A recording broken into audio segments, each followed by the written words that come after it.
Welcome back to Late Night Snacks. If you guys are here, it's because you know it's our weekly stand coverage. And we will be covering oops. Sorry, something fell behind me. We are covering Stephen King's The Stand 2020 series. This is a CBS All Access show, so it's a streaming network show. Although there are ways to get around things, but we don't condone that. Nope, we're not condoning that in any way, shape, or form. But tonight, I see, where are we at? We are talking about episode 5. Five Suspicious Minds, right? No. It's called Fear and Loathing in New Vegas. That's what Fear and Loathing in New Vegas. That's right. I saw that one. Suspicious Minds, I guess, was a prelim title. Yeah. So I'm not sure if they're still using that or what. So we'll find out later. No, but this is the real title because I went and looked it up and made sure. So we're good there. All right. With that, I'm one of your bodiless, just ahead hosts and hands, Irish Melly. And she is. I am Duwanda. I am the resident stand aficionado here. So she is the resident stand, doesn't like anything if it's not exact to the book aficionado. I'm sorry, okay? I don't. Okay. I have my opinion on it. And I'm not sorry about it either. You know what, though? I mean, I feel you because I guarantee you there's plenty of people who feel the same way that you do. But I know there's people who feel the same way I do. So with that, we will jump in and explain all of this and spill the tea for you guys. Okay, so yes, we're going to talk about the episode, but I'm also going to give you guys some of my feelings on the actual episode itself because me too. I can't contain it. So without further ado, this is what I'm going to share the screen and we're going to start talking about it. So let's do it. And if you guys love The Stand, or even if you don't know anything about it and you want to know more, we have tons of coverage. We have a whole playlist linked down below this video of character reviews. And we have more character reviews coming as they release and introduce more characters, which as we see tonight, they do. So trust me, you guys have a lot more character reviews coming. And then if you guys really like it and you want more, give this video a big thumbs up. We greatly appreciate it. Thumbs. Look, I'm all thumbs. And we appreciate it because YouTube takes us way too seriously, but it really helps our algorithm so that we can reach more people just like you who enjoy this coverage. Yes, and we also have stand quizzes. We talk about the books. There's a lot. And we also have a video, 20 things you didn't know about Stephen King's The Stand and Stephen King. And I'm sure we'll have more similar to that coming soon as well. So, okay. So here we go. Subscribe if you haven't already. Why haven't you? Because we're awesome. And we put out a lot of content all the time. We put out a lot of content. If something's not for you, we have something else for you, guaranteed. Yeah. So with that, hit the bell so that you're notified every single time that we upload. Take it away, Duwanda. All right, here we go.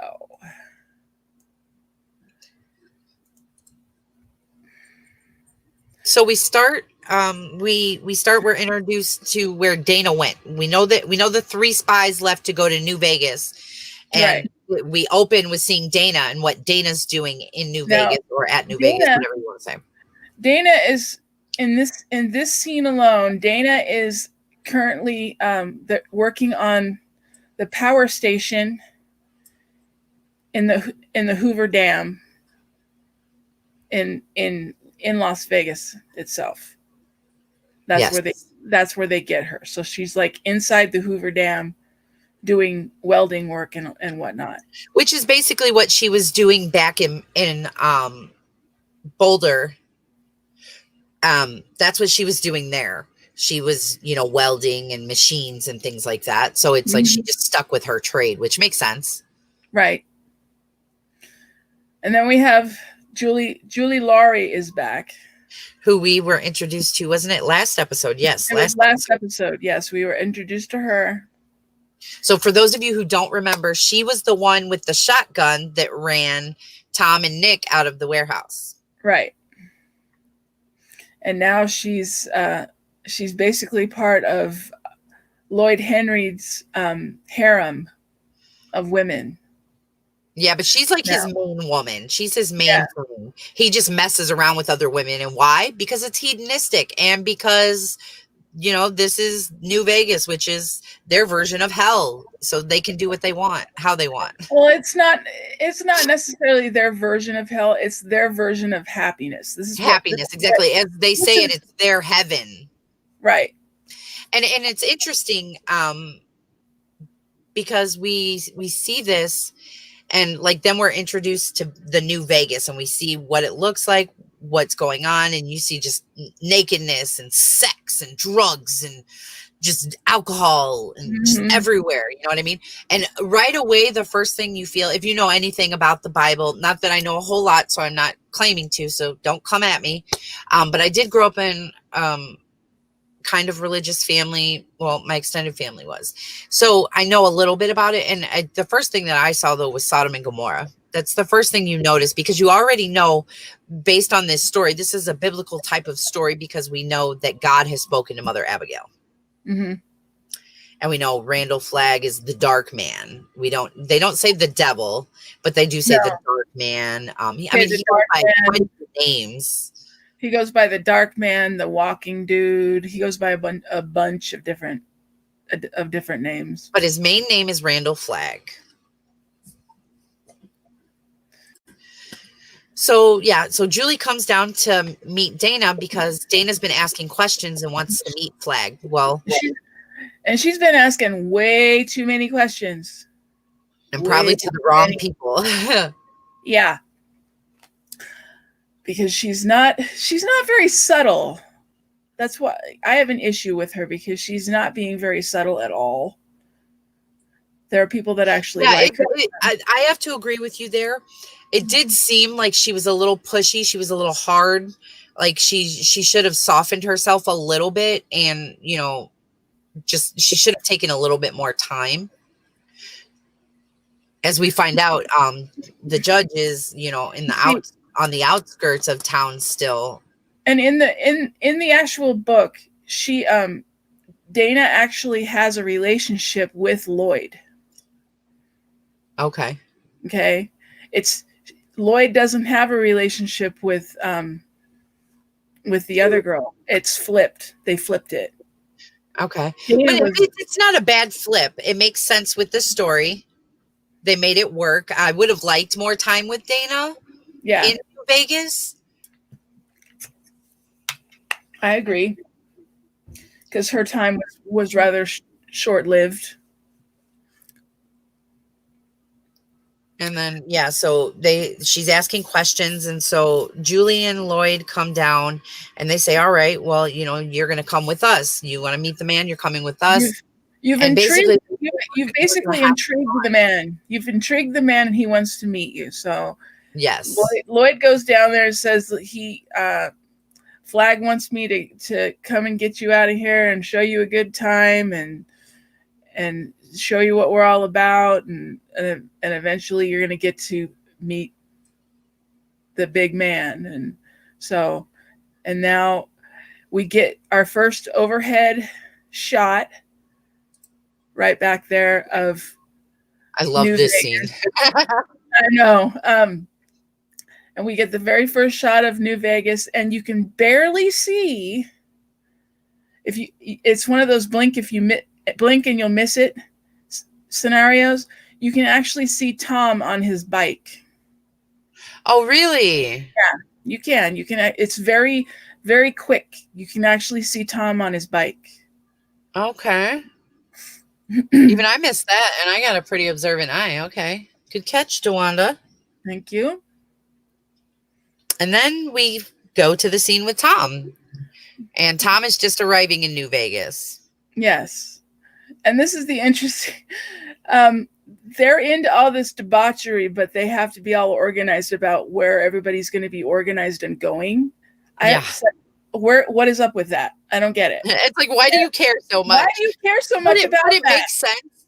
It totally makes sense, because when I saw this scene with this lady, this is hell for some people, where you are tortured by having to go to the DMV or anywhere where you deal with like people like that, and you're waiting in line forever. They're not helping you, they're not understanding you, and they just have a bad attitude. So I thought that was funny. She originally was just going to put him in the cages with all the slaves and turn him into a slave. Yeah, and the other guy stopped him, and the bodyguard said no, because he came here of his own free will. He's a citizen, so he can make his own decision. So you need to find a place for him. And she puts him on the cleanup crew for the arena or whatever arena or whatever it is. It looks like a hollowed out pool. I think it actually was like the hotel's pool. Probably. Now, I have to say, they spent a lot of money on these sets. Yeah, they did. A lot of money on these sets.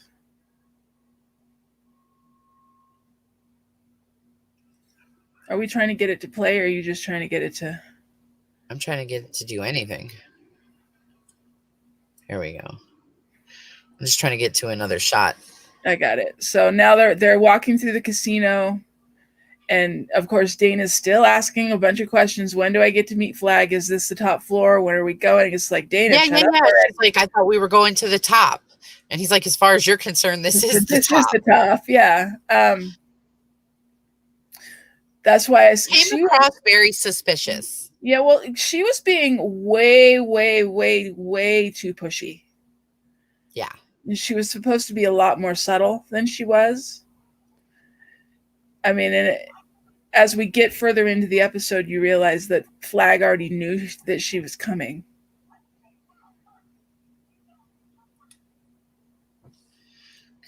And then they decide to have some hedonistic fun. Yep. They decide, we're going in, we're going to have a threesome, and I'm glad they didn't go all the way through with that. I was like, I really don't want to watch this part. Dana grabbed the whip and came over to him. He was excited. And then all of a sudden, old girl mentioned Randall Flagg. He said, I hate it when that happens. And then what happened? He went flaccid. That's what I'm going to say. Yeah. And he just could not perform after that. Nope. So they went shopping instead. Yes. Well, it was a rather interesting version of shopping, but yeah, they went shopping. Right. And then we flashed to Harold. Now the arena scene, we went back and forth on the arena scene. I don't know if we're actually there yet, but I do want to talk about the where Flagg is talking on the big screen. I don't know if we're there yet. Yeah, you just go ahead, go with that, because that's where we're at. That would be after Harold's that shot. That was amazing. That shot was amazing. Yeah.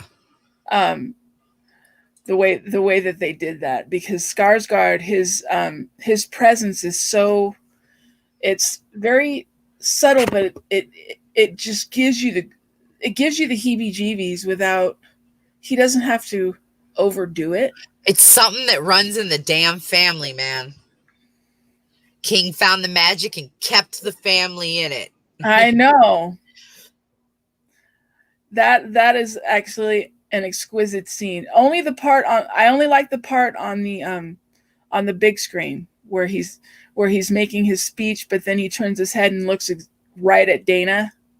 Yeah, and then he's talking to her, but you can still hear him talking in the background. You hear him talking in the background, but he's literally staring right into her eyes. Right. The rest of that scene, I could take it or leave it, because, I don't buy the whole levitating, the whole levitating thing, where he's levitating in his hotel. Yeah. But that part, I really, truly enjoyed that part. But yeah, now we get in. Now here we're moving towards Harold, and Harold is one of my favorite characters in this adaptation, I have to say. So Owen Teague gets some major snaps for his portrayal. Yeah.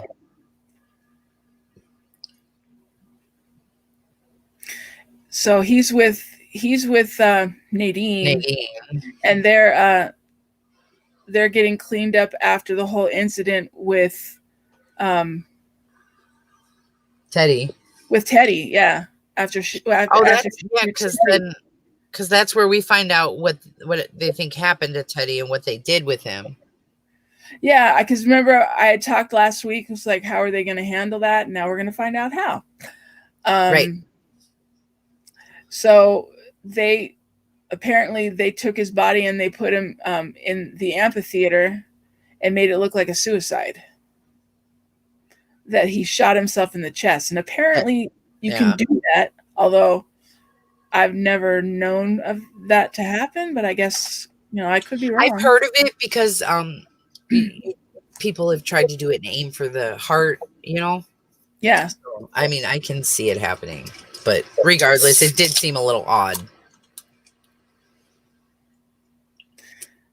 But yeah, you can see because and he's still like shaken. Upset about this with Teddy. He's still really shaken by it. And, Nadine is, being pushy Nadine as per usual, because all she wants to do is complete the mission. But then just because we don't have to give you guys every single detail. No, but we're then not gonna give every detail. But then anyway, so Fran invites Harold over for dinner, and she asks Larry to look through Harold's house while she has him at her house for dinner. Mm-hmm. And that's where, Frannie and Larry come in. So they discover Teddy's body, and Harold has his story of, well, is it possible that maybe he was just messing around and the gun went off and everything else? And they said that's possible. And then he started talking about the drive-in that Teddy was going to be doing, and then he was going to take it over. That was basically going to be their cover story for all of that, as far as what had happened to him. Right. And apparently, but then we find out they got it. But Larry still has his suspicions, and has had his suspicions since he met him. Yeah. That there's something off with Harold. And then we get the scene with Mother Abagail and Nick. And Mother Abagail is ripping him a new one. She is so mad that they went behind her back and they sent spies. She's like, you have just, undone the stuff that we've done, and look at what you guys are doing. Yeah, see, she was mad. She was mad, and they changed the sequence in the miniseries on this one, because in the book, she's already gone, and then they send the spies. They send the spies after she's already left Boulder. Yeah, so it's interesting. So maybe it gives some more plot variables if they do it this way. I just didn't like the fact that she's all yelling at Nick, because it's like. But Nick's her right-hand man, and he was in on it with them. Like she said he chose you to speak for me. Right. So she's just, it's not that she's pissed off. I mean, she is. She's not mad at him, though. It's like a mother scolding her child. I mean, she's disappointed in him. She's disappointed in her counsel, Mm-hmm. Let's see. Yeah, then we get the little sex scene with them, and we talked about that. Yeah, we don't need to talk about that one again. No big deal.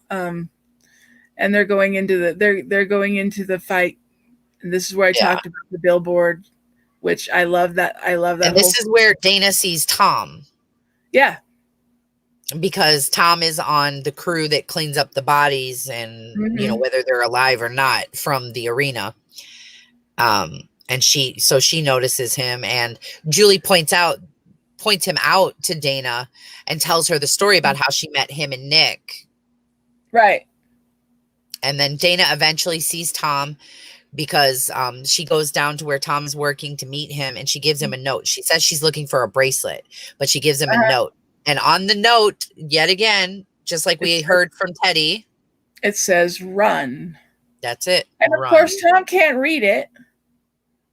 Why didn't they tell her that he can't read? Yeah, but I think she would have known, because everybody who's in that community knew about Tom. I think that she was hoping that he would ask someone to read it to him. That was how I took it anyway. Mm-hmm. And then Nadine's having these oh my God, fantastical sex dreams of her and Larry, which is pissing off Flagg, but it's making her hot and bothered. So she ends up throwing herself at Larry before he goes to look through Harold's house, and she flat out says, "Larry, fuck me." I'm like, oh, I know. It sounded like a demon came out all of a sudden. Yeah, she's actually got a lot of balls this episode. I got to give her snaps on that one. Yeah. Yeah, I could have done without this whole scene here. And now we're getting into the part where Harold's feeling guilty and mad at her, mad at Nadine about, he's like, I could have talked to him. You didn't have to shoot him. And this is where Frannie invites him to dinner. Yeah. And then Frannie goes and talks to Larry. She gives him a handy. We didn't say that. She gives Harold a handy. Yes, she did. She knows how to get to that little boy's heart, through his pants. Yep. And then we have Nadine looking for Joe, and we find out that Joe went over to Mother Abagail's house. So they've been hanging out. And this is her. And she says that he talked to her. Yeah, and this is her first interaction with Mother Abagail, which makes her feel really uneasy. Yeah. Because she's still torn whether she wants to stay or whether she wants to go. And the only way that she can stay is if Larry sleeps with her. Because she told Larry, she said, then I can be free of him because he won't want me anymore. Right. And Larry, of course, refuses. He says, not like this. He says, of course I'm attracted to you. Of course I like you. He said, but not like this. He says, you don't seem like yourself right now. Maybe sleep it off. He said, I don't want you to wake up and regret it. And then we're not friends anymore. And that it affects Joe. And so she's kind of stopped. And she was like, yeah, you're right, Joe. And the whole dinner scene. Okay, this was a really good scene, but boy, was it awkward. Yeah, it was very awkward. Harold, being Harold's self, tells a story about when he was a kid and when Frannie was babysitting him, and some ice cream and some shit like that. And only to find out he goes, "Oh, I wasn't there. I wasn't even there. You fucking sociopath! What are you doing?" And then he goes upstairs saying he needs to splash some water on his face, and then he's walking around their house. And he plants a camera, a nanny cam in the eyeball of the teddy bear. Was that the creepiest looking teddy bear you'd ever seen in your life? It was. So yeah, he plants a camera, then he excuses himself, and Frannie has to tell Larry to get out of the house because he's at the time he's over at Harold's house, going through the house trying to find something. He can't find the key to get down to the basement, so he's up in the room and he finds Nadine's shirt, but in the drawer. As he's closing it, he knocks. Oh, this one! I'm glad it stopped here. Yeah. This motherfucker has a picture of crazy ass Tom Cruise on his mirror. But and I say crazy ass because look at the picture. He looks fucking crazy. I mean, he looks like he did when he was jumping on Oprah's fucking couch. Yep. I think that was during that time. I think you're right. But he finds a shirt of Nadine, so now he realizes that those two are in cahoots together.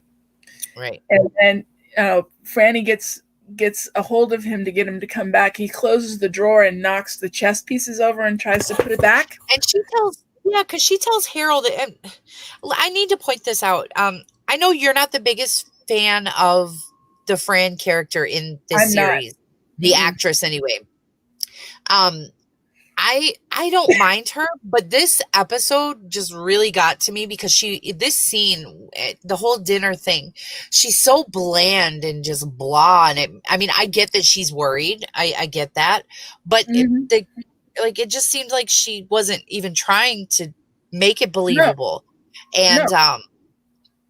And she tells Harold, "Wait, don't go. The night's still young," and that's not suspicious or anything. No, you're not trying to early. You're not trying to keep him there or anything. Hello? And he looked at her like she was. I know. Yeah, but as Larry's putting the chess pieces back, he puts the knight in the wrong direction, and that's how. And that's how Harold. Well, we'll explain what's going on later on down the road, but yeah, the knight was turned the wrong direction, and Harold noticed it. That was and the turned only it the one. right way. Yeah. That little anal retentive boy noticed it. And this is where we get the scene with Tom and Dana. Mm-hmm.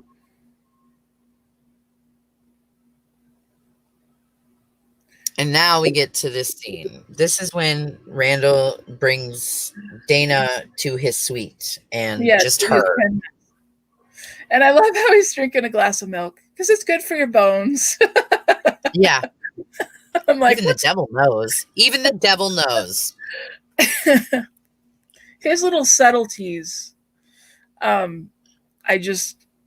kind of wish they had made him a little more creepier, and I'm hoping that they still are. I think they're going to. I think so. Because we have 4 more episodes, and they still have a lot to cover. Well, right. We have 4, from what we know so far, we have 4 more episodes and 5 more hours still. So, and they still have a lot of the finale, the final episode we know is written by King himself. Right. For the series. Mm-hmm.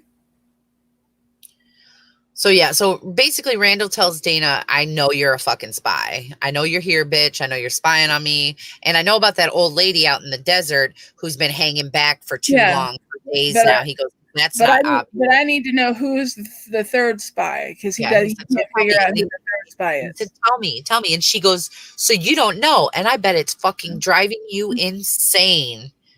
Yep. And he's right. She's right. It is, because he can't see, because Tom is so pure of mind and heart, and he's simple. Mm-hmm. Yeah. And the end of this scene, when Dana takes her own life, the way he handled it, because she knew that he was going to get into her head and figure it out. Yeah, I mean, the acting job here, this was just really fun right here. Oh, this is when she stabbed him with the scissors because she thought she was going to kill him, and he did the whole acting thing. He did the whole acting thing, and that was really cool. But at the end, when she kills herself with the beer bottle and ends her life, all he does is shrug his shoulders and walk away, and then sit on the couch. He doesn't throw a fit. He doesn't throw anything all over It was a nice departure from the first miniseries, where he actually flipped out and destroyed his suite and everything else. And then we have and there we go. There's the scene with Dana. She busts the beer bottle, straight jabs the thing into her in the middle of her neck. Right in her neck. Yeah. And she was like instant death. We know that wouldn't have been instant death, so that was still, cool and all, but it was uber gory, which, for any of you guys who don't know, I'm our resident horror aficionado. Yeah. So, trust me, I'm digging this. Mm-hmm. Yeah, they're not skimping on the gore on this one. No, it's so graphic too. It's believable. It's kind of creepy to watch. But now we're going to get toward the end here, where this is when Harold gets home and he finds out that Larry's been in there and everything, and we find out he's down in his basement and he's got a bank of computer screens. Oh, wait, we didn't get to Mother Abagail's scene. Oh yeah. Okay, well, here's this scene was kind of weird. Yeah, right here, because Fran and Stu start making love, and they're happy. And I'm just like, don't get me wrong, because I love James Marsden, but I'm just not a fan of her. I'm not.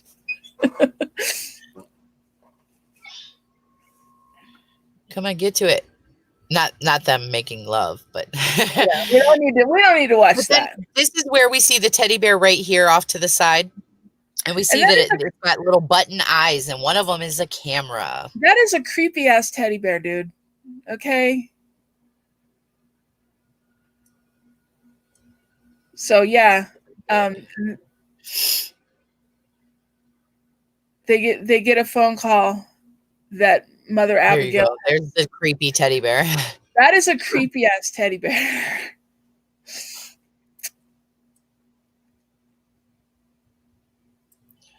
But yeah, they get the call. They get the call that Mother Abagail has left. Is basically because Ray goes to Mother Abagail. This is where Ray goes to Mother Abagail's home and sees the note on the door. It says, "Please do not come looking for me. I will be back if it is his will. I love you all, Abigail Fremantle." Mm-hmm.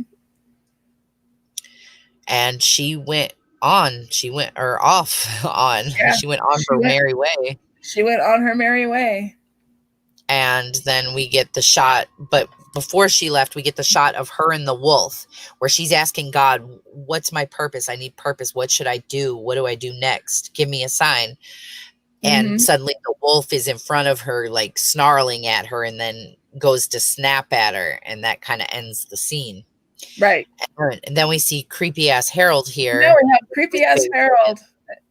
And I've got to give Owen Teague some major snaps, because he is just killing it in this role. Yeah. It's almost like he was made for this role. But then we see that Harold is staring at 3 computer monitors. Yeah. That are all lined up next to each other. And we see one of them is him watching Stu and Fran start to make love. Getting on. And that's where we discover the teddy bear cam. And then we see that he is also watching his own bedroom. His own feed, yeah. But they didn't show you what that third monitor was. No, we still don't know what's on the third one. We don't know who else he's watching. And that's where it ends. That's where it ends. Our theory is that... Wait. Let me say it ends with Blue Oyster Cult. Yes. I was very happy. Don't Fear the Reaper. Yeah. I was like, yes. And it had this creepy look right here on Harold's face. And that song starts playing, and you're like, oh. I was so happy. That made the whole night. The music was great again in this episode. Yeah, the music was great. As per usual, the music was incredible for this episode. What would you give it on a scale of 1 to 10? I was really impressed with this one, whereas I wasn't as impressed with last week's episode. I mean, I liked it. I just wasn't as impressed. But this one, I was really impressed with a lot of different things. Maybe not the whole episode, but a lot of points to where I was more impressed. I was impressed with more than I wasn't. So I honestly would have to say I would probably give this one an 8.5 or a 9. Okay, well, I'm about to blow your mind on this one, because I'm not going to give it the score you think. I'm